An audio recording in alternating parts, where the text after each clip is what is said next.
한국금거래소TV 금알람의 송종길입니다. 지난주 한때 금 국제가는 2,000불 아래로 형성되었다가 다시 반등해서 2,000달러 이상을 유지하고 있습니다. 미국은 하반기쯤 금리 인하를 예고하고 있는데요. 그로 인해서 금값은 하향 압박을 받고 있기는 하나 국제 정세나 글로벌 어떤 환경적인 측면을 봤을 때 오히려 금값의 우상향에 대한 기대치를 높이고 있는 그런 상태입니다. 근래 들어서 알리백이라든지 ESG, 그다음에 재생금에 대한 이슈가 부각이 되면서 유럽연합이나 미국을 중심으로 재생금을 어떤 전자제품을 만드는데 소재로 활용되는 것을 100% 이상 끌어올리겠다라는 발표를 했습니다.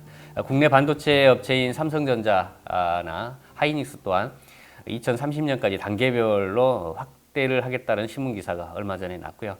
이에 발맞춰서 한국금거래소 FTC 정년회사가 되겠습니다. FTC는 UL 2809 인증을 완료했고요. 이 재생금에 대한 수요를 충족시키면서 이 국내 자원의 어떤 선순환 구도를 정립하는데 어떤 역할을 하고자 합니다. 지금 현재 인가공에 유입되는 정년 물량도 증가세에 있고요. 많은 분들이 관심을 가지고 있습니다. 기업체에서는 특히 이 도시광산 스크랩이 발생되고 있는 기업체, 그다음에 PCB를 제조하고 있는 회사에서는 한국금거래소 FTC를 이용한 재생금 활용도를 고민해 주시면 좋을 것 같습니다. 한 주간의 이슈, 금값 변화 짚어보도록 하겠습니다.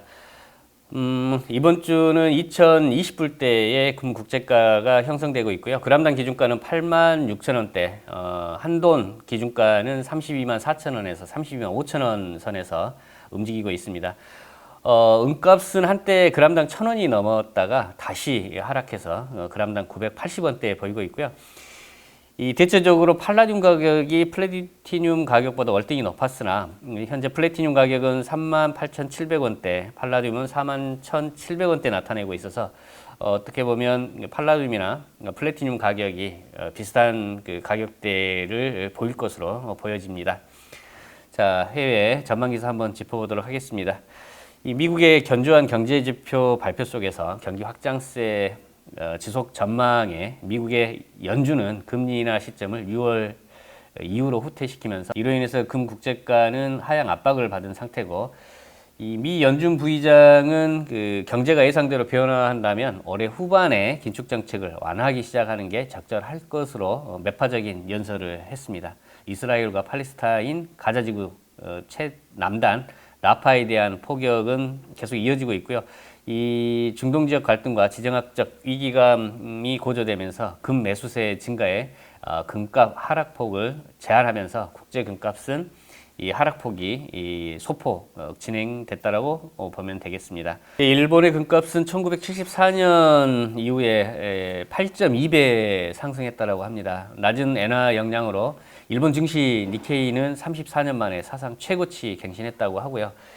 1989년 이어서 미국의 다음으로 두 번째 큰 경제 규모를 보였던 일본의 국내 총생산 GDP는 중국에 뒤처져서 달러 기준으로 4위에 떨어졌고요. 엔화 가치는 6.4% 하락하면서 현재 불황에 빠진 독일에도 이제 추월당했다라고 하고요. 일본의 금값 상승은 인플레이션과 엔화 가치 하락에 대한 해지로 보고 있고, 일본 내에서도 역사적 금 소비가 없었던 이 젊은 층이 금계에 대거 투자를 하기 시작하면서 금 수요는 증가세로 전환이 됐고, 엔화 대비 금 가격이 전례 없는 수준에 도달했음에도 불구하고 금 보유자의 매도는 놀랍게도 없는 추세라고 합니다.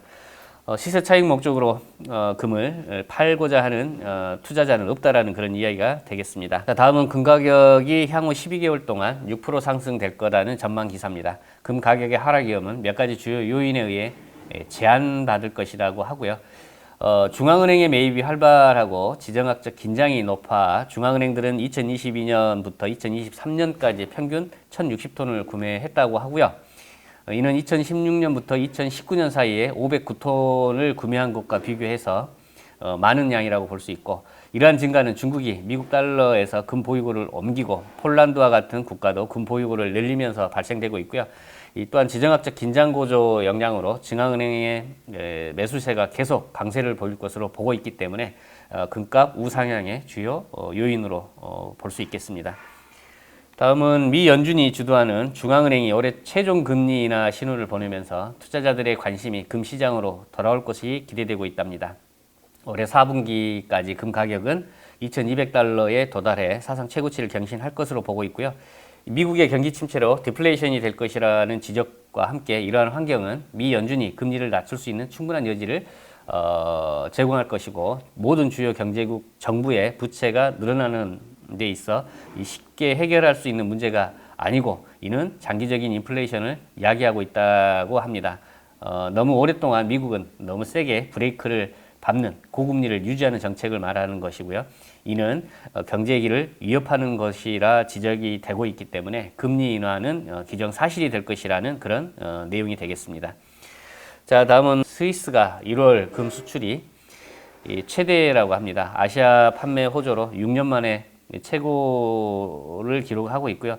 1월에 홍콩행 금 판매량은 44.5톤이라고 합니다. 작년 12월보다 6배 이상 증가됐다고 하고요. 다음은 CT 분석가들은 2025년까지 국제금값은 온스당 3,000불까지 갈 것이다 라고 하고요. 유가는 배럴당 100불 이상 급등할 것으로 보고 있답니다. 국제금값이 중앙은행들의 급격한 금 매수, 그 다음에 이 스태그플레이션, 경기 침체와 물가 상승이 병행되는 것을 말하죠. 이 부분과 글로벌 경기 침체 심화 등이 발생하면 현재보다 50%까지 급등할 수 있다고 보고 있고요. 특히 금값이 온스당 3,000달러로 상승하는 가장 높은 가능성으로는 기존에 느리게 움직이던 신흥시장 중앙은행들의 탈달러화가 급격하게 빨라지면서 금 매입을 2배로 늘리는 경우 라면서 이로 인해 미국 달러의 신뢰이기로 이어질 수 있다라고 분석을 하고 있습니다. 자, 다음은 예멘의 친이란 반군 후티 공격으로 영국 등록 화물선이 침몰 위기에 있다라고 하고요. 이 중동 지역의 정세는 계속 악화 일로인 것으로 보여집니다. 다음은 이스라엘이 라파 지상전을 시사하고 있는데요. 3월 라마단 시점을 예고하고 있답니다. 휴전협상 중재국인 카타르는 라파의 상황이 변하게 된다면 매우 위험한 시간이 될 것이라고 경고하고 나섰고요. 이 중동 지역의 지정학적 위기감 고조는 계속 될 것으로 보고 있습니다. 자, 중국은 1월 금 수요가 최고치를 기록하면서 당분간 중국 내 금 수요는 증가세로 이어질 전망이고요. 이 중국의 금 도매 수요는 1월에 최고치를 기록을 했답니다. 이 중국은 전통적으로 1월에 일반적으로 금 수요가 강한 달로서 소매상들이 구정을 앞두고 재고를 확보했고요. 올해가 청룡의 해인 만큼 최고의 인기를 끄는 용 디자인의 금 장신구 판매가 많아졌고, 특히 이 최근에 금 소비층으로서 젊은 층인 25세에서 34세의 비중이 절반 이상으로 늘어나면서 젊은 층까지 금 소비에 뛰어들면서 당분간 금은 중국 내 수요 증가세로 이어질 전망이라고 합니다. 금값 우상향의 변수로 또 작용될 것으로 보고 있습니다.